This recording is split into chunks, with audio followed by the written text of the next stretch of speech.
You are 5 years old and you already know things you were never taught. The house is not a home. It is an address that other people recognize.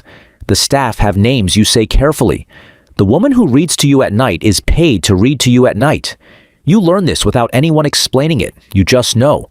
Your friends from school don't come here. The first lesson of old money in America is geographic. Your home is private. Your visibility is curated. Your address is something other people read about, not something they visit. You cry in the garden one afternoon. You don't remember why. Probably nothing. Probably everything. The staff watch you from the path with concerned faces, but none of them come closer. They keep their distance. That's the second lesson. People who are paid to be near you cannot be your family. The kindest ones are the ones who understand the rule the most.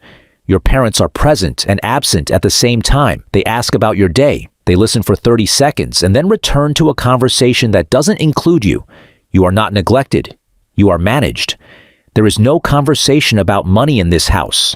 Not because there isn't any, because discussing it is the first sign you don't have enough.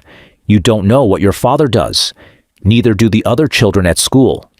None of their fathers seem to do anything either, and yet the houses keep getting bigger every summer. That's the third lesson. At this level, work is invisible. Money is assumed. You learn that the family name means something. You are not told what. You are not told why. You are told only to carry yourself well, because somewhere out there, a stranger you will never meet is watching the way you eat your soup. You are 18, and you are standing in front of a university gate that your great-grandfather paid for indirectly 80 years ago. You did not apply the way other students applied. There was a phone call, a meeting, a handshake between two people who have known each other since their fathers were boys. The acceptance letter arrived as a formality, not as a result. You will study something respectable, economics, law, history, not because the subject matters to you, because the credential signals seriousness. The real curriculum is social. You learn who is in which family, which names travel, which ones don't cross state lines.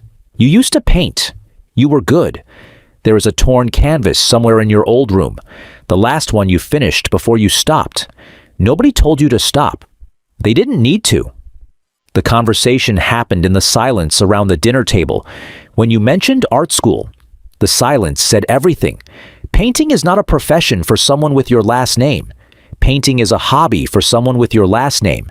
The distinction is everything. You meet the first genuinely self-made person of your life. He is brilliant, driven, a little rough around the edges. He doesn't know which fork to use at formal dinners, and he laughs about it. Your instinct, trained without ever being stated, is quiet pity, not contempt, pity. He is working for something you were handed. That observation will disturb you for years. You begin to understand the code. Understatement, never display. Quality without logos. Confidence that never requires volume. New money announces itself. Old money simply is. Someone mistakes you for middle class at a party because you dress plainly and deflect every question about your background.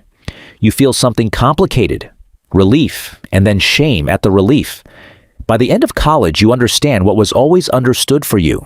The dream you would have chosen wasn't available. It was never available. The torn canvas in your old room isn't a dream you abandoned. It's a dream you were never allowed to have. There's a difference. The difference will sit with you for the rest of your life. You are 45, and you are sitting at the desk your grandfather sat at. You are not the owner. You never were. You are the beneficiary. The distinction is legal, structural, and psychological. The wealth is held in a dynasty trust. Your great-grandfather established an estate that allows trusts to last forever. South Dakota, probably. Maybe Delaware. The location was chosen by a lawyer in 1952 for tax reasons your father never explained to you, because he didn't fully understand them either. You can receive distributions. You cannot decide. The trustees decide. The family council decides. The structure decides.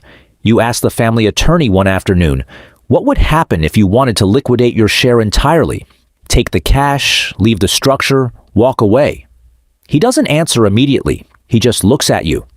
Then he explains, slowly and patiently, the unanimous consent clause your great-grandmother insisted on in 1934.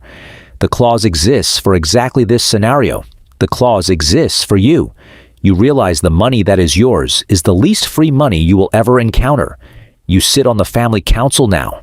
There are 7 of you. The decisions made in this room will outlast everyone in it. A cousin wants liquidity to start a business. The vote is 5-2 against. You vote with the majority. She stops coming to Christmas. You do not feel guilty. You feel something colder and more permanent than guilt: correctness. The family office manages roughly $800 million across real estate in 3 countries, a private equity allocation, and what the chief investment officer calls legacy positions, stakes in companies held since the 1920s, never sold, generating quiet income that compounds without anyone watching.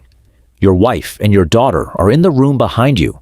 They are watching you the way you used to watch your own father. They love you. They do not know you. The desk is between you and them, and it has always been between you and them. And that is the architecture of this kind of life. You are not absent. You are managed. The way your parents managed you. The way your grandfather managed your father. The way the structure manages everyone it owns. You became your father, not because you wanted to, because the structure required it. There was no other shape available. Somewhere below all of this, in a city that doesn't know your name, a 23-year-old is sitting at a laptop for the first time in a job he is grateful to have. He thinks this is about money. He thinks if he works hard enough, saves aggressively enough, invests early enough, he can build what you were born into. He has a list of goals, a house, a retirement account, maybe one day, a business of his own. He doesn't know yet that what he's trying to build took your family 4 generations to make untouchable. The trust your great-grandfather signed in 1934 is still working today. It will still be working when his grandchildren are gone. He is racing against compound interest that started before his country existed. He is building a ladder. You were born on a floor. The ladder was never the way. And the boy at the laptop is not the grandson in the mansion. He is not the 18-year-old at the gate. He is not the man at the desk. He is the one outside the entire structure, looking up at a building he has been told he can climb. The building is real. The climb is real. But the floor was always the point, and the floor was decided long before he was born.